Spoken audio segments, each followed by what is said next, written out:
Gracias por continuar con nosotros. Vamos ahora a tener un diálogo urgente con un honorable diputado, miembro del Partido de la Liberación Dominicana y que ha propuesto y ha pasado una de lo que ha sido su lucha en los últimos años. El diputado Tobías Crespo está con nosotros en la mañana de hoy. Buenos días. Buenos días, gracias por invitarnos a este espacio de diálogo urgente, saludando también los televidentes que están desde temprano aquí sintonizando y presto a responder las preguntas. Buen día, Tobías. Buenos Tobías, días. tu ley de transporte ha creado un poco de revuelo en la sociedad. Últimamente vimos las quejas de parte de los motoconchistas, que en lo que aparenta ser un problema con el tema de los cascos y las personas que pueden montar en sus motores. Dan un poquito de detalle, por favor, sobre lo que va a afectar en la sociedad dominicana esta ley. Mira, nosotros entendemos que después de 11 años de nosotros trabajar este proyecto, que más que una ley es un código de la movilidad urbana e interurbana, es un código sobre el transporte terrestre, que no hay ley de transporte terrestre, no existe ley de movilidad urbana, y sobre la seguridad vial, que tampoco hay ley sobre seguridad vial. Hay una ley 241 que data del año 1967, el año que viene, el 28 de diciembre, cumple 50 años, y esta ley le han hecho algunos parches, algunas modificaciones, y establece generalmente normas de conducción, los documentos oficiales, las sanciones a esas normas de conducción, pero no es una ley que vaya a planificar, a regular las políticas sectoriales del sector de la movilidad, el transporte y la seguridad vial. ¿Esa propuesta que pasó deroga la 241 o no? Sí, deroga la 241, otras leyes que existen, es decir, nosotros hemos trabajado del año 1929 hasta la fecha todas las leyes existentes, decretos, resoluciones, reglamentos, incluso acuerdos internacionales que tienen que ver hasta con normas de señalización internacionales y manuales. Esto limpia un poco el tablero de todo. Sí, las unifica y por eso decimos que es un código. Cuando nosotros tenemos 5 años en la Cámara de Diputados trabajando de manera intensa, más de 4.000 horas de trabajo, incluso fines de semana y hasta tarde de la noche, la Comisión Permanente de Obras Públicas y Comunicación Vial, que quiero aquí reconocer durante estos 5 años y 3 meses que estuvimos trabajando. En ese momento yo no era el presidente de la comisión, era el diputado Hugo Fortuna, y los diputados trabajaron con la suficiente responsabilidad, el consenso y el equilibrio de consultar a todos los sectores. Lo que pasa, Iván, que durante 50 años el Estado había dejado permitir una situación de colapso, de atomización, de desorden en el sector y se crearon también muchos intereses y conflictos en el sector. Todavía están los conflictos, incluso algunos de ellos en tribunales. Y nosotros entendemos que desde el punto de vista del consenso que logramos, el trabajo que se hizo en todas las instituciones, incluso vistas públicas, incluso la semana, el jueves donde se aprobó en segunda lectura, yo digo que fue unánime, aunque hubo un solo legislador que no votó por ella, que fue Agustín Burgos, y no porque estuviera en contra, sino porque planteó una propuesta precisamente de ese tema que tú abordabas y que voy a responder, y votó toda la bancada del PRM, de la bancada del PRD, del Partido Reformista y del PLD, es decir, de los diputados que estábamos presentes, todos votaron, lo Pero que no significa... digo yo que teniendo una ley de 1960 y cuánto, 67 es la ley 241. del 67 es necesario por los argumentos que nos compartías también la anterior vez que estuviste con nosotros sobre qué motivaba el tener esa propuesta que estás presentando. Sí. En la actualidad, ¿está en un proceso administrativo para irse a la Cámara del Senado y ser ahí? ¿Y qué proceso estás dándole seguimiento para que pueda tener buena salida también? Precisamente quería hacer ese recorrido y el reconocimiento de que una ley país, actualmente, después que un proyecto se apruebe en el hemiciclo, va a Secretaría General, hay una dirección que se llama de Auditoría Legislativa, donde los cambios y las modificaciones que se hicieron precisamente en el informe que presentó la comisión y 2 días de modificaciones, el día miércoles y el jueves, que hubo modificaciones, sobre todo de legisladores nuevos, que incluso algunos de ellos eran parte de la comisión y que son transportistas también. Entonces entendemos que esta semana ya debe ir saliendo, porque ya ha pasado el tiempo suficiente, hacia el Senado de la República, que al igual que nosotros en los últimos 3 meses priorizamos el proyecto, el Poder Ejecutivo lo tiene priorizado dentro de las 8 iniciativas legislativas que están priorizadas y sobre todo de las 15, hay 8 que tienen que ver con el tema de seguridad ciudadana. Ustedes saben que la seguridad vial es un componente importantísimo de la seguridad pública Pública de la Seguridad Ciudadana. En ese sentido, el Senado tiene su rol constitucional, igual que la Cámara de Diputados, de evaluarlo, analizarlo y hacer lo que ellos entiendan pertinente. O sea que la expectativa pero las expectativas son bien que altas. en esta legislatura el proyecto pase por la Cámara de Senado. La legislatura termina en febrero. Termina el 27 de febrero legalmente, pero tú cuentas 150 días calendario desde el inicio del 16 de agosto. Generalmente termina a mediados de enero. Pero su expectativa es que pueda conocerse y pasarse en esta legislatura sí, por el Senado. Esas son nuestras expectativas. Es la misma expectativa también del Poder Ejecutivo, porque hace un mes el Poder Ejecutivo dio un decreto puente hacia esta ley y el considerado hablaba de que en lo que se aprobaba de manera urgente e inmediata. Y el mismo presidente de la República estableció el 16 de agosto, si ustedes estuvieron escuchando el discurso, habló de transporte terrestre y habló de seguridad vial, pero en el caso del decreto puente que iba a trabajar la unificación de las instituciones, no es posible por un decreto porque hay instituciones que están por ley. Claro. Entonces es obligatorio, preferible, priorizar esta ley y que ya el Ejecutivo, pues, esas políticas públicas que tiene definidas en estos 4 años de gestión, sobre todo con el tema del transporte terrestre y la seguridad vial, pues vaya dándole la salida a cada uno de esos proyectos. La mayoría son compañeros de él del partido en el Senado, o sea, eso también va a pasar más rápido ahí. Estas quejas que están saliendo a relucir ahora, ¿estas quejas se están tocando antes de que llegue al Senado o se van a mantener dentro de la ley para luego revisar? Voy al tema, te decía que de 300 y pico de artículos, casi 400 que tiene el proyecto, porque no existía nada de transporte, ni de seguridad vial, ni de movilidad, de tránsito se ajustaron algunas cosas, que un solo artículo haya sido el que haya creado el problema, nosotros nos indica el nivel de consenso y de necesidad de ese proyecto. Ahora, ¿qué pasa? Nosotros a los transportistas de personas en motocicleta, como se llama el motoconcho, porque en una ley moderna tú no puedes, el concho y el motoconcho son dos términos que no pueden estar en una ley. Nosotros escuchamos a todas las federaciones, incluso se hicieron vistas públicas con víctimas de accidentes de tránsito, ONG que trabajan con la seguridad vial y la educación vial. No, lo que pasa es que si tú quieres abordar verdaderamente la seguridad vial, y las estadísticas te están dando en la cara de que el 67% de los accidentes de tránsito está involucrado en una motocicleta. Las motocicletas no fueron diseñadas para transporte público de personas, ni siquiera masivo, es decir, como se quiere pretender, mucho menos masivo. Entonces, las motocicletas en sus inicios fueron diseñadas para una sola persona. Luego, tú ves que se ha ampliado el asiento, incluso los fabricantes hasta para protegerse de víctimas de accidentes de tránsito, ponen un solo asiento, no son 2 asientos, y se ve doble porque tiene una marca estética que divide y hace pensar que son 2 asientos, y le han puesto algunos estribos para el segundo acompañante, sí, el conductor y un acompañante. En ese sentido... y en la parrilla le ponen otro más para que sean 2 acompañantes, lamentablemente. Esa es la realidad que vemos en la calle. Pero lo que estoy diciendo con esto de que hay que regular el tema de las motocicletas. Si tú quieres verdaderamente unas políticas públicas que vayan en sentido, y cuando hablo de motocicleta no hablo de motoconcho, tú sabes que la motocicleta se utiliza para conducción individual en muchas provincias y municipios del país, que la motocicleta es el único medio de transporte, se usa como delivery, mensajería y el transporte ya de personas que están definidas en una parada. Entonces nosotros entendemos que hay que regular a ese sector. Regular no significa eliminarlo, como han dicho algunos dirigentes de transportistas de esas federaciones de motoconcho, que no sé a qué intereses de estos están respondiendo, pero entendemos que nosotros aquí queremos garantizar la vida de ellos, la vida de los pasajeros que se montan ahí, la vida de sus familiares, de sus hijos, que déjame decirte que cuando pierden a un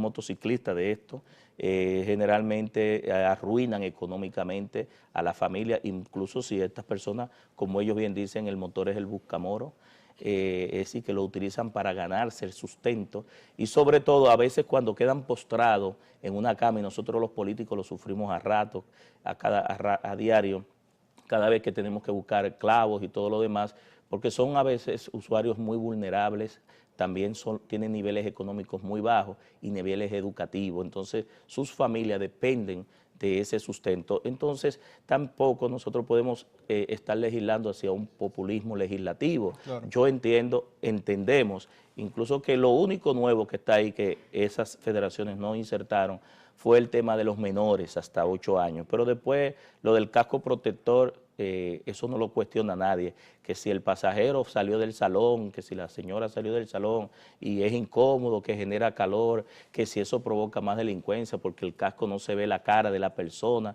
vamos a ver qué es más conveniente, si la vida de un ciudadano, que estamos perdiéndola, sobre todo de 14 a los 29 años, el 60% de los accidentes de tránsito se están llevando niños, adolescentes y jóvenes maduros, incluso que son a veces el sustento de su familia. En ese sentido, yo creo que si queremos verdaderamente reducir con seriedad los niveles de siniestralidad de accidentes de tránsito y bajar las estadísticas como el proyecto se plantea, y ojalá se pueda bajar a la mitad, 16 fallecidos por cada 100.000 habitantes. Nosotros tenemos 29.3. En este mismo mes, la OPS y la OMS va a dar el informe que ellos hacen cada 4 años sobre la siniestralidad, las causas, los factores de riesgo, y entendemos que eliminar 1.000 víctimas mortales en el caso de los accidentes de tránsito, contribuiría no solamente económicamente y social para el país, sino también en la parte emocional y psicológica para esos afectados. En esa institución o esa estructura que el proyecto de ley propone que se va a conformar, al momento de que vayan a trabajar la reglamentación, si no está, ¿tienen ustedes pensado un componente alto de educación vial? Porque hasta ahora, como se propone, reducir eso es a través de la prohibición, de evitar ser sancionado o evitar tener una consecuencia por producto de estar conduciendo la motocicleta de manera indebida. Ahora, ¿cómo hacer consciente al ciudadano del por qué se está haciendo eso? De cuál es el cambio que tiene que tener, porque siendo realista, en la cultura y la costumbre es el transporte principal de muchas familias y de muchas personas, de muchos hogares en la República Dominicana. Mira, excelente pregunta. Ninguna ley cambia conductas ni comportamientos, si no va amarrado a un sistema de educación, de concientización hacia la prevención, pero también tienes que tener un régimen de consecuencias fuerte para que ambas vayan combinadas. Nosotros en el proyecto de ley establece, por eso digo que un artículo de tantas cosas importantes que tiene esta ley durante todo este tiempo, el proyecto establece la creación de la Escuela Nacional de Educación Vial a través del Departamento de Educación Vial del Intran. Esta escuela tendrá carácter nacional, junto con el Ministerio de Educación establecerán los contenidos curriculares y a nivel educativo que se deben dar en el nivel inicial, en el nivel básico y en el nivel medio. Ahí nosotros aspiramos por lo menos a una generación o a una generación y media, crear una nueva cultura ciudadana de ciudadanos que se comporten de manera diferente como peatones, como pasajeros y como conductores, y sobre la base también de que la política de educación vial en el país sea una sola, que esa Escuela Nacional de Educación Vial también certifique a los choferes y dé una licencia profesionalizada a todos los que se vayan a dedicar a usar la licencia de conducir para transportarse, es decir, para ganarse la vida como ente de profesión. También establece que esa Escuela de Educación Vial va a dar las charlas para la reeducación del sistema de conducir por puntos, es decir, se establece en el proyecto de ley el sistema de conducir por puntos como una medida administrativa que el Intran, que es quien otorgará las licencias de conducir, le da un crédito al ciudadano, al aspirante por vez primera. Entonces, cada una de las sanciones se tipifican en leves, graves o muy graves, cada una va a tener un puntaje bajo un reglamento.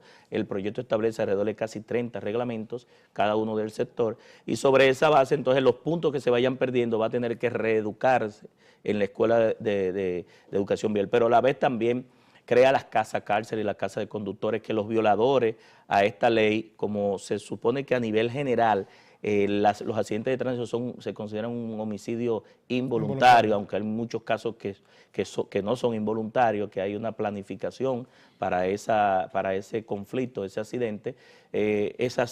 Mientras estén retenidos, los violadores también van a tener en esos centros, en esa casa cárceles, la educación vial, pero también la escuela de educación vial va a regular las escuelas privadas donde nosotros mandamos a nuestros hijos. Es decir, el componente de la educación vial en el proyecto proyecto incluido. es muy importante, bueno. es muy determinante y sobre todo estas campañas que se han visto con videos reales de las cámaras del 911, esta Escuela Nacional de Educación Vial establecerá esos insumos para esas campañas que sean permanentes, no puntuales, sino que sean consistentes, porque nosotros debemos ir a trabajar en la conciencia, hacer un stop en la conciencia ciudadana sobre qué es lo que está pasando en las vías, es decir, por qué los dominicanos y dominicanas nos estamos conduciendo de esa forma y inmediatamente vamos a otros países, cambiamos, porque también la pregunta es, hay personas que son ingenieros, tienen maestría y tienen doctorado, son educados, pero no tienen conciencia de que, o si la tienen, como no hay un régimen de consecuencia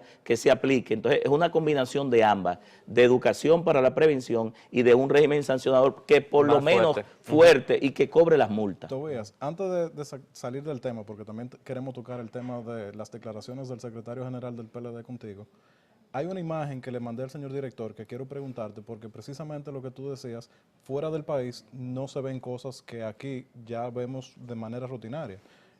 Yo vi esta imagen de un accidente que ocurrió en este fin de semana y me llamó la atención, incluso busqué en internet a ver si algún país del mundo permitía estos dobles semi-trailers que aquí las grandes corporaciones están utilizando de una manera muy frecuente y en ningún país que pude buscar era legal.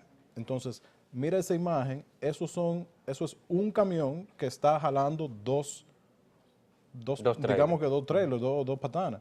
Eso está contemplado dentro de tu modificación a la ley de tránsito. Pero no solamente en el proyecto nuestro, sino en la ley 241, tú sabes que yo fui director general de tránsito terrestre. Eso no estaba específicamente, sí, el artículo 171 de la ley 241 actual prohíbe este tipo de transporte de esas dimensiones, porque no de tenemos ese carretera aquí tamaño. para eso. Incluso hay ya está la fiscalización, es decir, la autoridad debe aplicar el artículo 171. En el proyecto nuestro se replica incluso con más sanciones, porque ya hubo una familia completa que se salió, un trailer de eso, un remolque de eso, y mató completamente la familia en Bonao, en la autopista Duarte, y nosotros entendemos que el hecho de que en el sector privado se quiera transportar más carga en menos tiempo, no podemos afectar la seguridad vial. Incluso aquí no hay corredores, no hay autopistas, no hay carreteras para ese tipo de trabajo. ¿Por qué? Hay situaciones incluso que hasta los puntales de algunos puentes pequeñitos donde tienen que pasar esa carga deben ser reforzados. Yo recuerdo cuando era director de tránsito que aprobamos el traslado de la mina de Pueblo Viejo, de Barrigola, o sea, donde está actualmente, y cada una de esos camiones, de esas dimensiones, de ese peso, habían situaciones que ni siquiera el radio de giro se permitía con seguridad y había que acompañarlo con toda una flotilla de agentes, tanto delante como detrás, y a una velocidad muy reducida. Bueno, es decir, el tema de nosotros que entendemos que esta violación no hay que esperar, no hay que esperar la ley. Está prohibido desde el actual y está contemplado, más regulado en lo que va a ser aunque el futuro. Aunque cambiando ahora de tema, el artículo 172 siguiente de la actual ley dice que el director de tránsito puede autorizar en casos que aplique, pero esos tipos de remolque, pero sí y solo sí se garantiza la seguridad. Nos quedan unos minutos todavía y no queremos consumir todo el tiempo o dejar desaprovechar tu presencia para tratar otros temas políticos. Decía Iván en su pregunta, tiene una pregunta de manera directa alrededor de las declaraciones del secretario general del PLD y presidente de la Cámara de Senado en una entrevista ofrecida al periódico Diario Libre, donde habla de unas declaraciones referentes al comité político, ¿cierto?, del Partido de la Liberación Dominicana. Sí, ciertamente él dice que habla de que se ha perdido la disciplina dentro del PLD, él siendo secretario general, habla de que deberían dejar de permitir que exista la corrupción en el Estado, siendo poder los últimos 16, casi 20 años. Entonces, ¿dónde entra lo que es la demagogia y lo que es realmente unas declaraciones de un presidente del Senado y secretario general del partido? Bien, mira, precisamente nosotros entendemos que es ese comité político que ha dejado permitir eso que está pasando en el PLD. Nosotros hemos dicho con verdadera responsabilidad de hace mucho tiempo, a partir del 2001, y lamentablemente fue en el sexto Congreso profesor Juan Bosch, el PLD dio apertura, pero la gente dice que fue esa apertura, y no es verdad. yo digo que las imperfecciones que hemos tenido, la falta de formación política, la indisciplina, que hemos perdido la mística, ha sido propiciado por la dirección política. Este es un partido que el profesor Juan Bosch lo creó, por lo menos lo que tuvimos la dicha de pertenecer a un círculo de estudio que ya tenemos 30 años en este partido y que venimos del viejo PLD y hemos visto el nuevo PLD, han sido las mismas dirección política, porque al final ya el partido no funciona, es decir, no hay organismo, el único organismo que queda es el comité político y se reúne. ¿No estás contento con el comité político? No, no, las decisiones del comité, nosotros creemos que la declaración del expresidente Fernández que vamos a durar hasta el 2044, con este PLD, nosotros no garantizamos muy lejos, con este PLD. Pero este nosotros PLD... hemos perdido, por ejemplo, los hijos nuestros, yo tengo 2 hijos que ya votan, pero votan porque yo soy PLDista, porque soy funcionario, porque soy diputado, soy servidor público, pero no hay una conciencia, una formación política que lleve, hemos perdido del 2001 hasta la fecha una generación donde lamentablemente hay una desconexión con esos valores. Yo creo que debemos retornar a don Juan, que no necesariamente significa retornar a los círculos de estudio, porque yo creo que la formación política puede muy bien ser insertada a través de las tecnologías, a través de diferentes mecanismos que ya se permiten. Según el último Congreso, ¿cuándo se abren elecciones para cambiar el comité político? Lo que pasa es que es el mismo comité político que ha postergado el relevo, que ha postergado la movilización y se han quedado toda la vida. Nosotros decimos se van a morir todos ahí, no van a permitir lo que Juan Bosch permitió. Juan Bosch permitía que todo el que quería ir al comité político tenía que ir a elecciones en el comité central y tenía que ser propuesto. Nosotros, si no hay democracia. Pero quizá el comité político pueda decir aunque afecte a uno, pero nosotros entendemos que... A su respuesta que hay unos números y unos resultados en las últimas elecciones. El éxito no está ahí. Sí, hemos ganado elecciones. Y usted ha sido reelecto por esa organización. Y yo he sido dirigente,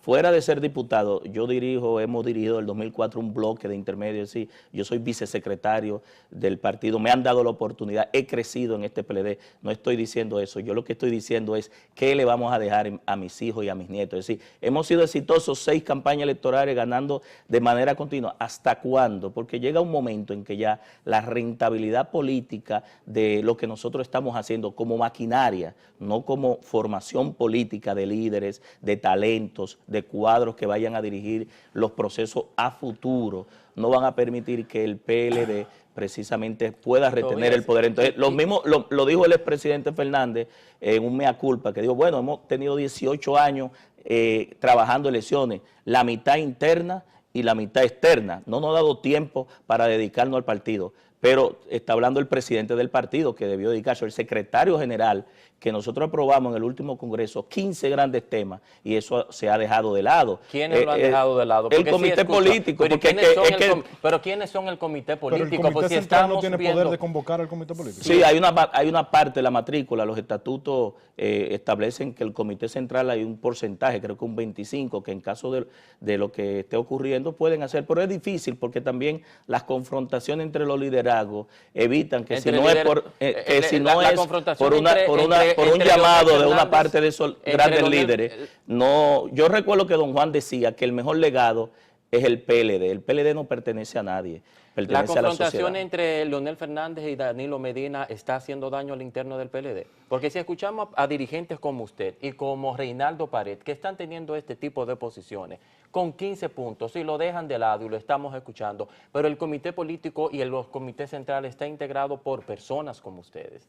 Entonces, yo no soy miembro del comité político, soy miembro del comité central. El comité central, dije, por la pregunta de Iván, que puede, pero usted dice, no, eso no tiene ningún efecto. Entonces, no, porque lo que pasa es, el comité político es el único organismo que se está reuniendo. El PLD ya no tiene organismos que se reúnan de manera continua como lo hacía antes. Y si esas confrontaciones que tú hablabas entre los dos líderes están llevando a... Se lo estoy preguntando a usted, si son esas confrontaciones lo que está llevando a eso. Bueno, las confrontaciones por un lado y también olvidarse de que hay un partido ahí que está reclamando una política, como diríamos, una relación partido-gobierno, gobierno-partido, para permitir que muchas medidas que hoy no se están tomando, que se está haciendo permisivo, permitan que el partido pueda ir avanzando. Nosotros tenemos, como quien dice, el partido secuestrado por el comité político.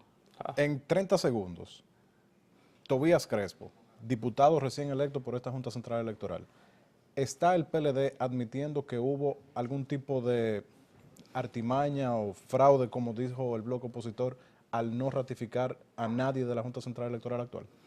No, yo creo que no, porque el presidente Danilo Medina ganó con una ventaja muy cómoda, con el doble de la votación.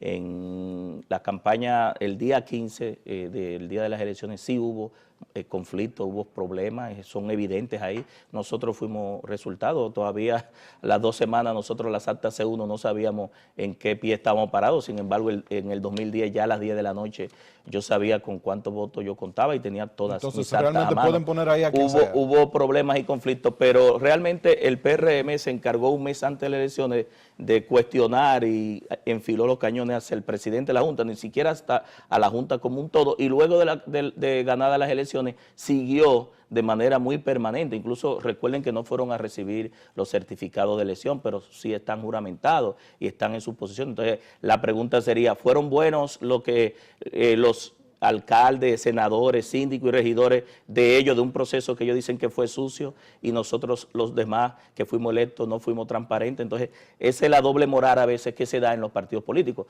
Todo eso que ellos han hecho es para finalmente establecer el reparto que ellos querían que le dieran, porque al final mostraron más que refajo. Tobías, muchas gracias por acompañarnos. No Siempre terminó nos el quedamos tiempo. pendientes. Esperamos de que ese comité político no tenga que pasar 11 años como la ley que usted propuso para que lo escuche. Así que gracias por acompañarnos en la mañana de hoy. Estar vivo para ver eso. Bueno, si esa es la esperanza de ustedes que forman parte de la organización, imagínense a los que estamos desde afuera y aspiramos a que se continúe el sistema de partidos en la República Dominicana mejorando aún más, pero eso nos preocupa bastante. Y lo lamentable es que la esperanza del dominicano está cifrada en el PLD, que es la única opción que ven, y por eso se ha demostrado en los últimos procesos. Por lo menos. Sí. Hay otros partidos, hay otros que tienen esperanza en otros, no solamente en el PLD, vamos a ser justos, pero No, porque esperanza lo tienen todos. todos. Cuando yo digo es como partido que todavía mantiene, sí, todavía se mantiene una serie de elementos que hacen al PLD diferenciador, porque cuando tú votas en las elecciones, a veces tú votas por lo diferente. Rafael Tobías Crespo, diputado de la República Dominicana por el Partido de la Liberación Dominicana, estuvo con nosotros en el día de hoy. Nosotros conectamos ahora con nuestros auspiciadores, regresamos tras la pausa.